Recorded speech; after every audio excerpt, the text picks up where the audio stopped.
Today, we're going to talk about Russian railways. This is something so huge, it's pretty much part of the national identity. But like any story this big, there's more than one side to it. And what we're going to do is explore two very different realities playing out on the very same set of tracks. First, let's just try to get our heads around the scale here. Over the last 20 years, Russian railways has carried 23 billion people. Just think about that for a second.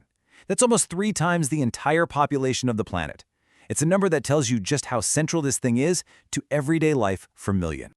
And hey, it's not just about moving people. Russian railways is the absolute backbone of the country's transport system. It's way more than just a company, it's a lifeline. It's this massive network of steel arteries connecting 77 different regions, making sure everything from food to fuel gets where it needs to go, whether that's a huge city or a tiny town in the middle of nowhere. Okay, so let's start with the official story, right? The one that's all about massive scale and incredible success. Just how big is this railway giant really? Well, the stats are just staggering. It's the biggest employer in the entire country. Its tracks could wrap around the Earth's equator more than twice. And check out its share of the pie. It handles almost half of all the freight and a quarter of all the passenger traffic in Russia.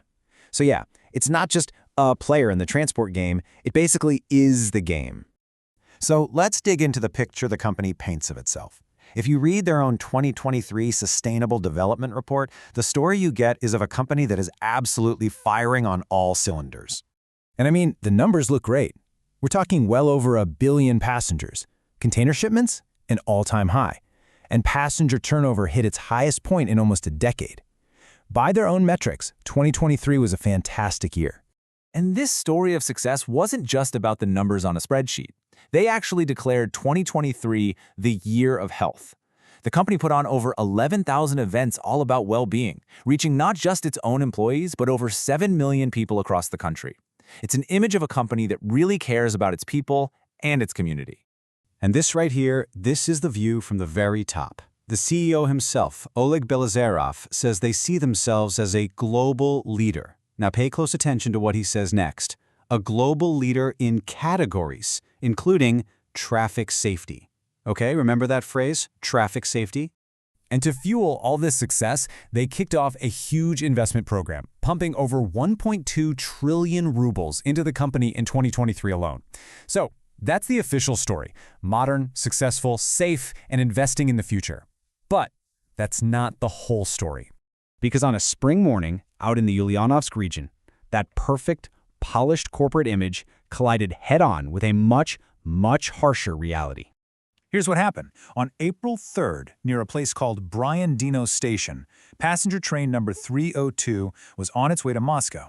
It had 415 people on board, and then suddenly 7 of its wagons just flew off the tracks.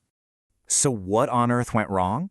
Well, the preliminary cause points right at the tracks themselves. The official wording is unsatisfactory condition of the railway track. But eyewitnesses on the ground, they were a lot more blunt about it. They said a piece of the rail was literally missing, just gone. And this incident was so bad that it immediately triggered a criminal investigation for violating railway safety rules. So let's be clear, this wasn't some minor hiccup. This was a major failure with potentially serious legal consequences. But you know, beyond all the twisted metal and the official investigations, we have to talk about the real impact, the human cost. Because when a system this massive fails, it's people who pay the price. In the chaos of that derailment, 59 people, families, workers, people just trying to get from A to B, were injured. Out of those 59, nearly half of them, 23 passengers, were hurt so badly they had to be rushed to the hospital. And what's just heartbreaking is that among those 23 people taken to the hospital were 5 kids. And even after all the immediate scrambling, 1 adult was left in serious condition, fighting for their life. That is the real-world consequence when infrastructure fails. So let's do this. Let's put these two stories right next to each other. On one side, we have that glowing corporate report.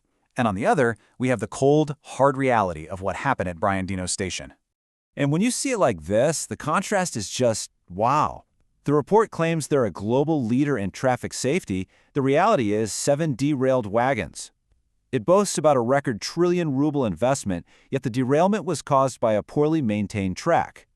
The year of health sits right next to 59 injured people.